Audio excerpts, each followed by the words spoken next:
পদ্ধতিতে নির্বাচন চায় কিছু দল, আপনি এই পিআর পদ্ধতি সম্পর্কে কিছু জানেন? কিছুটা জানি। যেমন কি জানেন? আপনার নির্বাচন উপলক্ষে এখন বর্তমান ডাক্তার ইউনূস এবং যাই বুঝতে পারছি। এখন আমার প্রশ্নটা হলো যে আওয়ামী লীগের আমলে ভালো ছিলেন না এখন ভালো আছেন?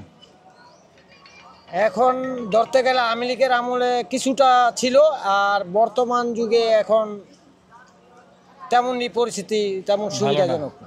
কোন কোন দিকটা খারাপ মনে হইতেছে এখন বর্তমানে? এখন দিক হইল আপনার বর্তমান জামাত ইসলাম একটু কাজ করতে চাইতেছে, এবং আমি চাইতেছি যে ওরা আসলে মনে হয় সবথেকে ভালো হবে। মানে আপনি বলতে চাচ্ছেন আগামী নির্বাচনে জামায়াত ইসলাম আসলে ভালো হবে? সবথেকে ভালো হবে। আচ্ছা, জামায়াতকে কেন পছন্দ আপনার? জামায়াতের একটা ভালো দিক বলতে পারবেন?